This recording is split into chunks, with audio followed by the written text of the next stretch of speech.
On my orders, the United States military has begun strikes against al-Qaeda terrorist training camps and military installations of the Taliban regime in Afghanistan. They said the war was about justice, revenge, freedom. But behind the public speeches and drone strikes, someone else was watching.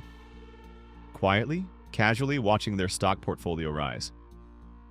This is a story about how some of the very people who voted to fund the war in Afghanistan also made money from it. It's not speculation, it's not conspiracy, it's all public, verified, and ongoing. In 2001, the US military launched what would become its longest war, a 2-decade occupation of Afghanistan. Between 2001 and 2021, the Pentagon spent over $14 trillion. That's according to the Cost of War project at Brown University. But here's the twist. Up to half of that went not to soldiers, but to private military contractors. Companies like Lockheed Martin, Raytheon, Boeing, General Dynamics, names you might not know, but wallets you'd definitely recognize. These companies didn't fight the war. They sold the bombs, the planes, the missiles. And while soldiers ducked RPGs in the desert, these firms saw their stock prices go vertical. Lockheed Martin, plus 900% during the war. Raytheon, up 700%.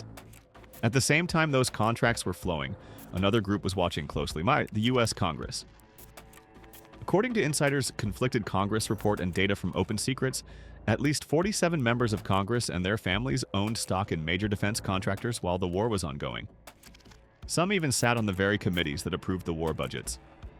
Senator Dianne Feinstein.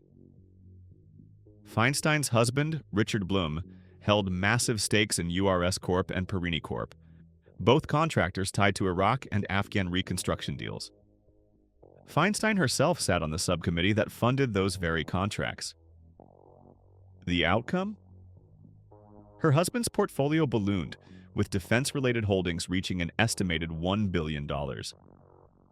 She resigned from the committee in 2007, but not before the profits were made. Senator James Inhofe. In 2018, just days after urging Trump to boost defense spending, Inhofe's advisor bought up to $100,000 in Raytheon stock, the company behind U.S. missile systems. After public scrutiny, he canceled the trade. No profits were made, but the intent was clear. Use insider access to ride the war machine. Senator Roy Blunt. Blunt held $250,000 in Lockheed Martin stock, while serving on the Appropriations Committee that funded the Afghan War. Lockheed's stock surged 900% during the war years. Blunt's portfolio rode that wave. Senator Sheldon Whitehouse. Whitehouse held shares in Raytheon, Honeywell, and Lockheed during the war. He wasn't on a defense committee, but voted on key funding bills, and those stocks outperformed the market by over 60%. Senator Tommy Tuberville. Tuberville actively traded defense and aerospace stocks, including Honeywell and General Dynamics, during the final months of the Afghanistan War and into the Ukraine conflict. He sits on the Armed Services Committee, and he opposes banning Congress from trading stocks. Representative Kevin Hern. Hern disclosed over $1 million invested in Boeing, Lockheed, Raytheon, and Honeywell. He entered Congress in 2018, right when the final surge of war spending was in full swing. And those stock prices? They hit record highs by the time troops left Kabul. Representative Debbie Dingell. Dingell owned around $500,000 in Honeywell and Raytheon stock, both war beneficiaries. Raytheon, in particular, peaked as the U.S. exited Afghanistan. Representative Khanna publicly criticized war spending, but his family trust traded Lockheed, Raytheon, Boeing, Northrop, and General Dynamics, all while he served on the House Armed Services Committee. By 2020, he held around $165,000 in defense stocks, companies directly impacted by policies he helped shape. Representative John Rutherford. Rutherford bought Raytheon stock on February 24, 2022, the day Russia invaded Ukraine. Hoorah! Before that, he actively traded Lockheed and BAE Systems during critical moments in the Afghanistan War. He served on the Appropriations Subcommittee that oversaw security funding, and he got briefings on all of it. Let's step back.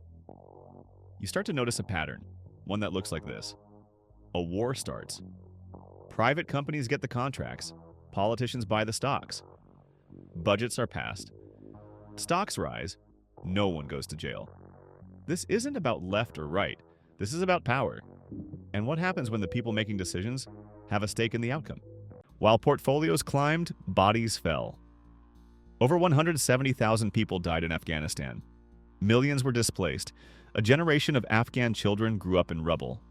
And when the U.S. pulled out in 2021, the Taliban returned to power in less than 2 weeks. The Afghanistan War is over, but the system that fed it is alive and well. As of 2024, there is still no law preventing members of Congress from trading stocks in industries they regulate. New wars mean new profits, and some in Washington are already watching. Not for peace, not for justice, but for opportunity. Like and subscribe for more.